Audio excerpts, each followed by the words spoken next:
प्रार्थना करते समय अन्य जातियों के समान बक बक ना करो, क्योंकि वे समझते हैं कि उनके बहुत बोलने से उनकी सुनी जाएगी।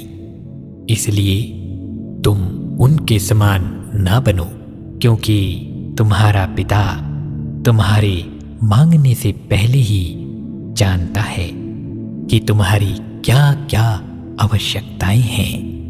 अतः तुम इस रीति से प्रार्थना किया करो।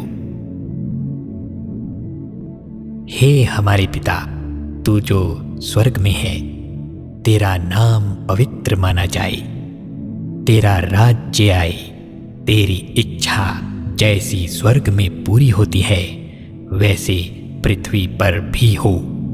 हमारी दिन भर की रोटी आज हमें दे, और जिस प्रकार हमने अपने अपराधियों को क्षमा किया है, वैसे ही तू भी हमारे अपराधों को क्षमा कर, और हमें परीक्षा में ना ला, परंतु बुराई से बचा, क्योंकि राज्य और पराक्रम और महिमा सदा तेरी ही है। आमीन।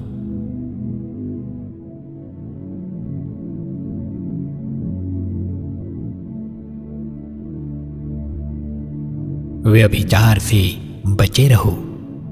जितने अन्य पाप मनुष्य करता है वे देह के बाहर हैं, परंतु व्यभिचार करने वाला अपनी ही देह के विरोध में पाप करता है।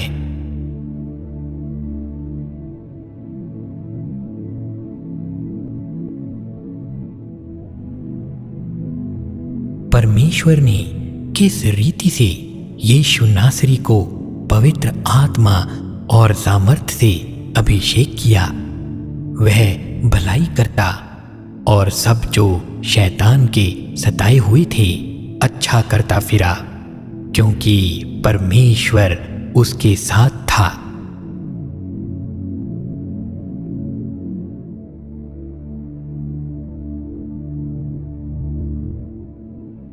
वह तो और भी अनुग्रह देता है। इस कारण यह लिखा है, परमेश्वर अभिमानियों का विरोध करता है, पर दीनों पर अनुग्रह करता है।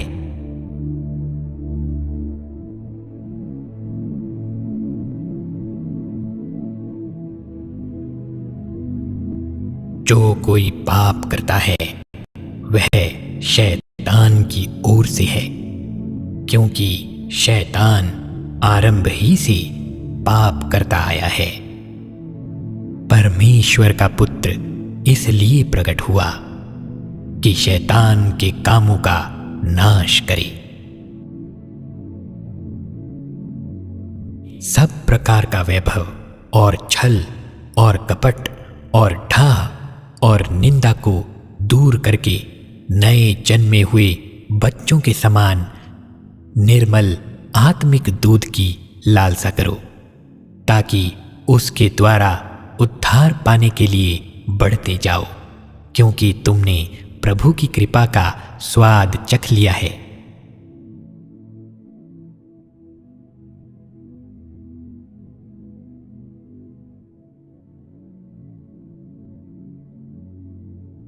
भरमाने वाला शैतान आग और गंधक की उस झील में, जिसमें वह पशु और झूठा भविष्यवक्ता भी होगा, डाल दिया जाएगा, और वे रात दिन युगानुयुग पीड़ा में तड़पते रहेंगे।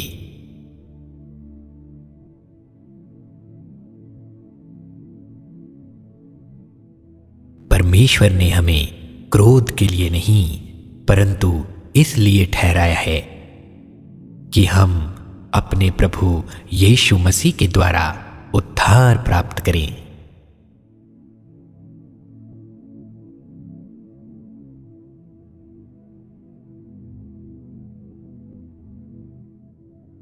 अब हमारे परमेश्वर का उद्धार और सामर्थ और राज्य और उसके मसीह का अधिकार प्रकट हुआ है, क्योंकि हमारे भाइयों पर दोष लगाने वाला, जो रात दिन हमारे परमेश्वर के सामने उन पर दोष लगाया करता था, गिरा दिया गया है।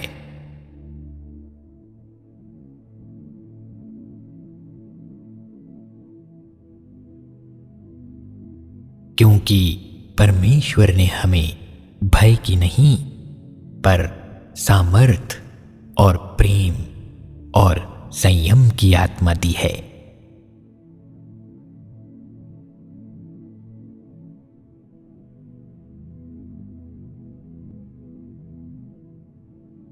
हे भाइयों, यदि कोई मनुष्य किसी अपराध में पकड़ा भी जाए, तो तुम जो आत्मिक हो, नम्रता के साथ ऐसे को संभालो और अपनी भी चौकसी रखो कि तुम भी परीक्षा में ना पड़ो।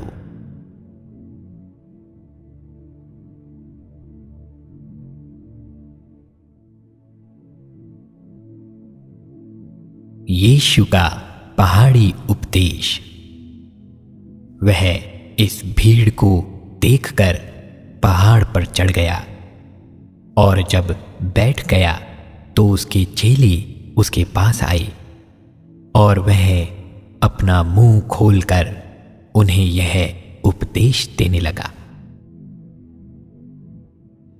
धन्य है वे जो मन के दीन हैं, क्योंकि स्वर्ग का राज्य उन्हीं का है।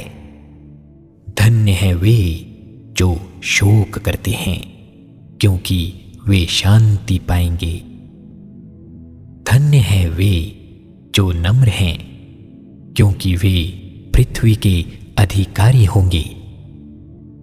धन्य है वे जो धार्मिकता के भूखे और प्यासे हैं, क्योंकि वे तृप्त किए जाएंगे।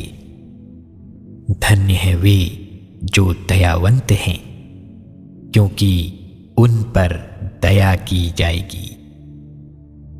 धन्य है वे जिनके मन शुद्ध हैं, क्योंकि वे परमेश्वर को देखेंगे। धन्य है वे जो मेल कराने वाले हैं, क्योंकि वे परमेश्वर के पुत्र कहलाएंगे। धन्य है वे जो धार्मिकता के कारण सताए जाते हैं, क्योंकि स्वर्ग का राज्य उन्हीं का है।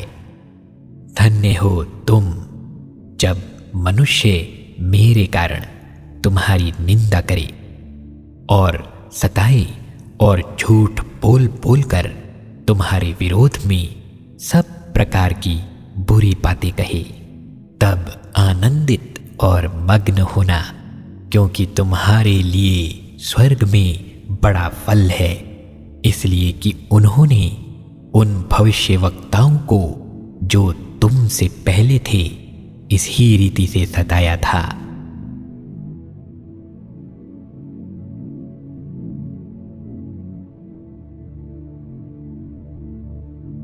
तुम पृथ्वी के नमक हो, परंतु यदि नमक का स्वाद बिगड़ जाए तो वह फिर किसी वस्तु से नमकीन किया जाएगा? फिर वह किसी काम का नहीं, केवल इसके कि बाहर फेंका जाए और मनुष्यों के पैरों तले रौंदा जाए। तुम जगत की ज्योति हो। जो नगर पहाड़ पर बसा हुआ है वह छिप नहीं सकता, और लोग दिया जलाकर पैमाने के नीचे नहीं परंतु दीवट पर रखते हैं, तब उससे घर के सब लोगों को प्रकाश पहुंचता है। उसी प्रकार तुम्हारा उजियाला मनुष्यों के सामने ऐसा चमके कि वे तुम्हारे भले कामों को देखकर तुम्हारे पिता की जो स्वर्ग में है बढ़ाई करें।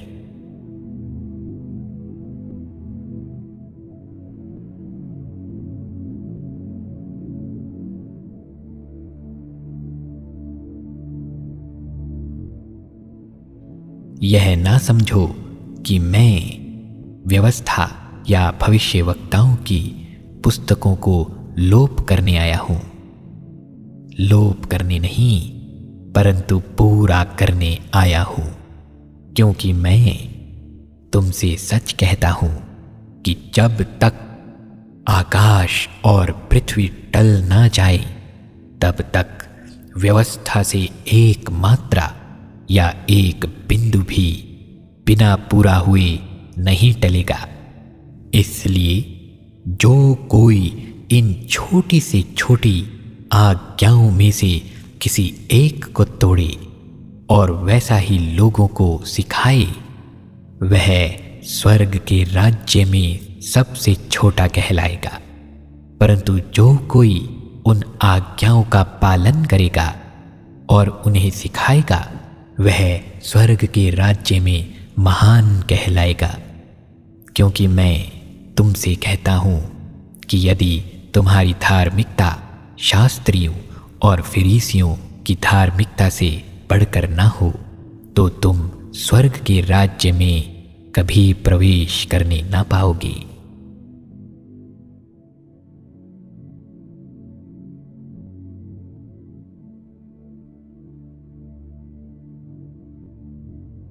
जागते और प्रार्थना करते रहो कि तुम परीक्षा में ना पड़ो।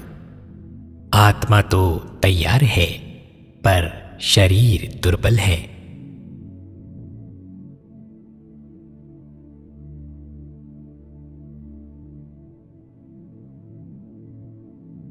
बीज बोने वाले का दृष्टांत। उसी दिन यीशु घर से निकलकर झील के किनारे जा बैठा और उसके पास ऐसी बड़ी भीड़ इकट्ठी हुई कि वह नाव पर चढ़ गया और सारी भीड़ किनारे पर खड़ी रही और उसने उनसे दृष्टांतों में बहुत सी बातें कही। एक बोने वाला बीज बोने निकला। बोते समय कुछ बीज मार्ग के किनारे गिरे और पक्षियों ने आकर उन्हें चुग लिया। कुछ बीज पथरीली भूमि पर गिरे, जहां उन्हें बहुत मिट्टी ना मिली, और गहरी मिट्टी ना मिलने के कारण वे जल्द उग गए। पर सूरज निकलने पर वे जल गए और जड़ ना पकड़ने से सूख गए। कुछ बीज झाड़ियों में गिरे और झाड़ियों ने बढ़कर उन्हें दबा डाला। पर कुछ बीज अच्छी भूमि पर गिरे और फल लाए, कोई 100 गुना, कोई 60 गुना, कोई 30 गुना। जिसके कान हो वह सुन ले। चेलों ने पास आकर उससे कहा, तू लोगों से दृष्टांतों में क्यों बात करता है? उसने उत्तर दिया, तुमको स्वर्ग के राज्य के भेदों की समझ दी गई है, पर उनको नहीं। क्योंकि जिसके पास है उसे दिया जाएगा और उसके पास बहुत हो जाएगा, पर जिसके पास कुछ नहीं है, उससे जो कुछ उसके पास है वह भी ले लिया जाएगा। मैं उनसे दृष्टांतों में इसलिए बातें करता हूं कि वे देखते हुए नहीं देखते और सुनते हुए नहीं सुनते और नहीं समझते। उनके विषय में यशाया की यह भविष्यवाणी पूरी होती है, तुम कानों से तो सुनोगे पर समझोगे नहीं, और आंखों से तो देखोगे पर तुम्हें ना सूझेगा। क्योंकि इन लोगों का मन मोटा हो गया है और वे कानों से ऊंचा सुनते हैं, और उन्होंने अपनी आंखें मूंद ली हैं। कहीं ऐसा ना हो कि वे आंखों से देखें और कानों से सुने और मन से समझें और फिर जाएं और मैं उन्हें चंगा करूं। पर धन्य है तुम्हारी आंखें कि वे देखती हैं और तुम्हारे कान कि वे सुनते हैं।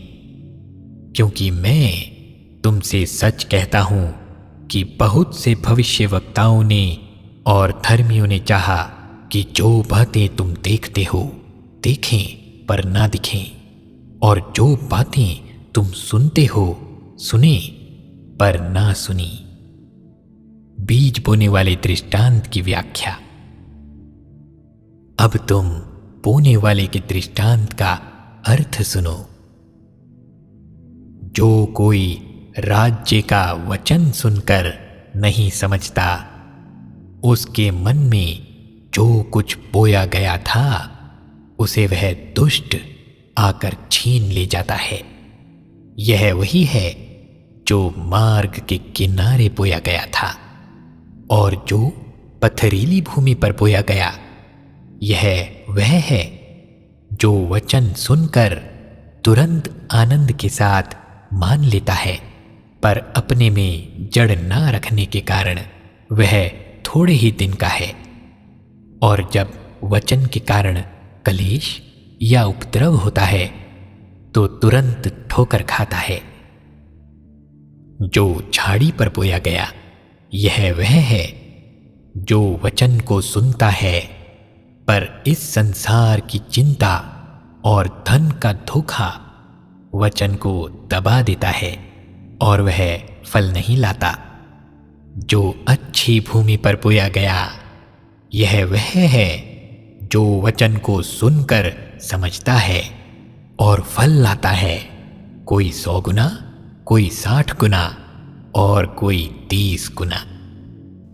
जय मसीह की दोस्तों, फोकस जीसस मिनिस्ट्री में आपका स्वागत है। मैं विश्वास करता हूं कि इस चैनल पर परमेश्वर आपको लेकर आया है। परमेश्वर इस चैनल के द्वारा आपको आशीष देना चाहते हैं। मैं जानता हूं हमारे जीवन में बहुत दुख आते हैं, बहुत तकलीफें आती हैं, परेशानियां आती हैं, लेकिन मैं आपको बताना चाहता हूं ये परमेश्वर का वचन जो हमारे पास है, जो इस चैनल में हमारे पास है, आपके लिए जीवन है, आपके लिए छुटकारा है, आपके लिए आपकी आशा है, आपकी प्रार्थना है। इन वचनों को सुनिए, इन वचनों के साथ प्रार्थना कीजिए, इन वचनों को चलाकर घर में छोड़ें।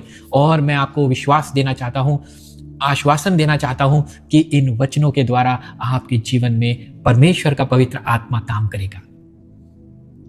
इस वीडियो के द्वारा, इस चैनल के द्वारा अगर आपको आशीष मिली तो सब्सक्राइब करना ना भूलिए, बेल आइकन जरूर दबाएं और लाइक जरूर कीजिए।